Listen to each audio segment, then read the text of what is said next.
Why is China expanding its nuclear arsenal? For decades, China kept a modest stockpile of nuclear warheads.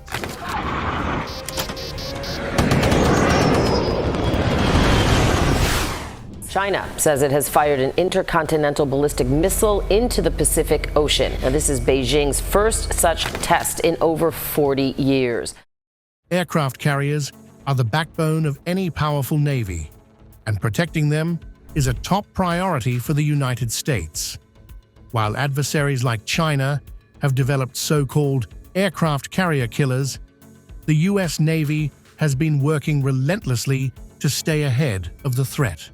With advanced defense systems, cutting-edge technology, and strategic countermeasures, the U.S. ensures that its carriers remain dominant and virtually untouchable. In today's episode, we'll explore how the U.S. is countering China's carrier killer weapons and why these threats may not be as effective as they seem.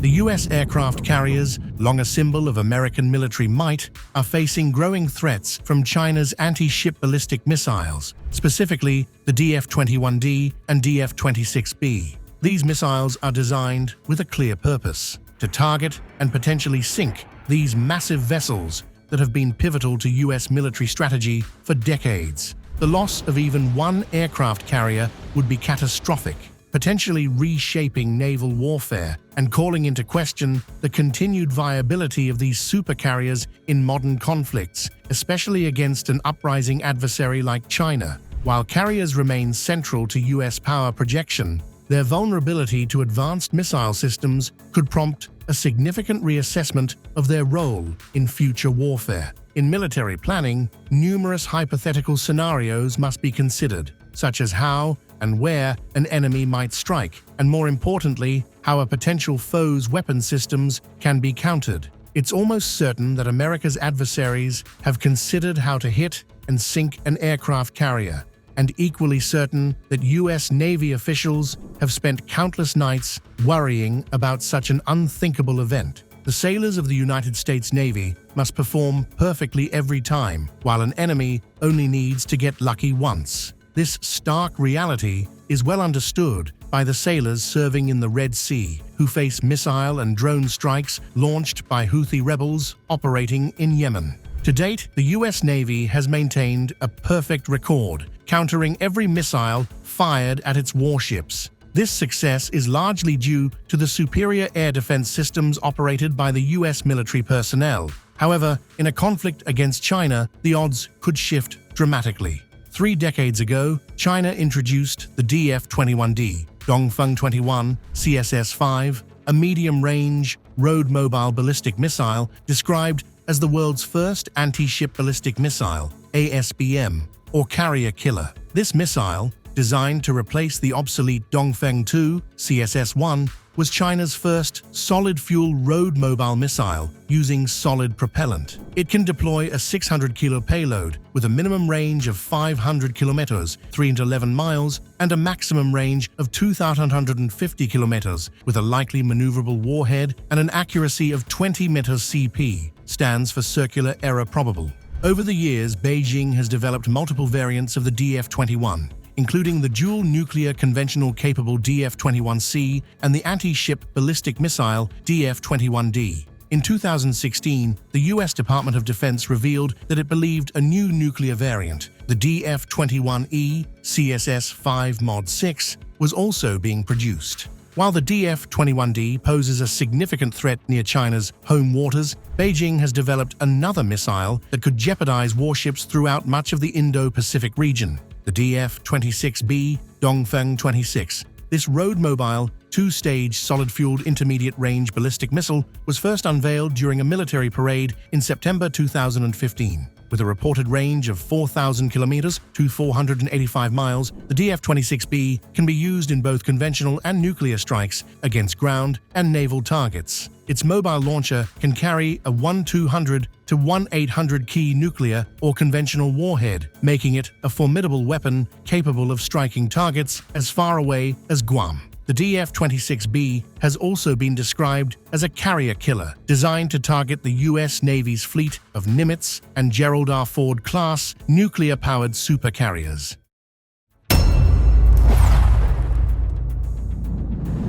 Aircraft carriers have been vital assets for the U.S. Navy, playing crucial roles during World War II in the Pacific and throughout the Cold War and the global war on terror. Despite their importance, the number of aircraft carriers has decreased, with the United States now operating 11 nuclear-powered carriers, more than any other nation. However, instead of a large fleet of conventionally powered carriers, the U.S. relies on a smaller number of massive flat tops. The critical question now is whether the U.S. Navy can risk deploying these vessels in a conflict against China. Losing a single carrier would be devastating and could not be quickly replaced. A war against China wouldn't be a simple replay of World War II. Even if fought in the Indo-Pacific, it would not involve island-hopping campaigns. U.S. bombers, thanks to aerial refueling, can strike any point on the globe with fly CONUS-to-CONUS missions. Therefore, the real question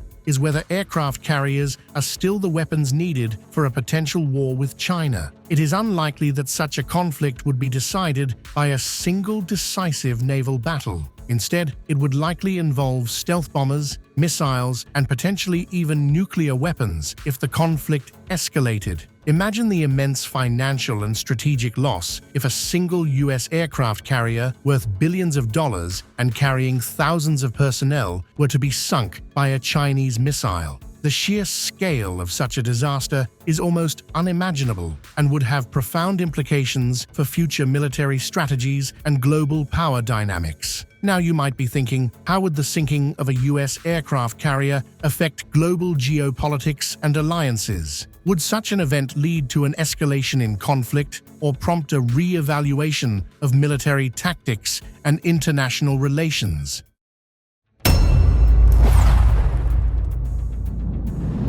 Think of it this way.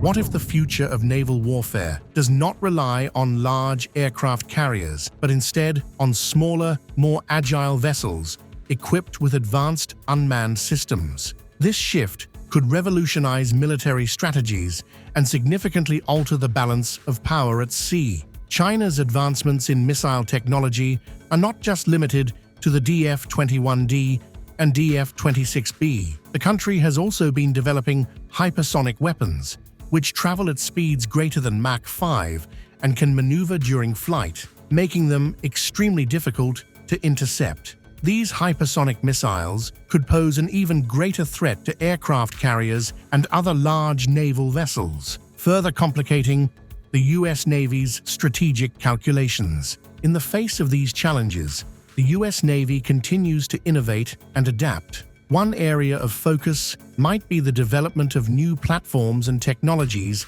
that can operate in contested environments. For example, the Navy is exploring the use of unmanned systems, both aerial and underwater, to enhance its capabilities and reduce the risk to human personnel. These unmanned systems could perform a variety of tasks, from reconnaissance and surveillance to direct attacks on enemy targets. But whatever you decide, it's already proved that China has a counter for everything these days. Like, imagine a future conflict where swarms of unmanned drones, both aerial and underwater, work in concert with manned vessels to create a dynamic and highly adaptable naval force. This hybrid approach could redefine the principles of naval warfare and ensure the continued relevance of aircraft carriers in the 21st century. But all in all, the U.S. Navy's aircraft carriers face significant threats from China's advanced missile systems and the well-known aircraft carriers. China has rapidly advanced its navy, and it's a treat to watch, with much about China's aircraft killers and how they match and directly counter U.S. aircraft killers, rendering them useless. Covered, it is time to wrap this one up. If you have any topics in mind, comment below and we will cover them for you.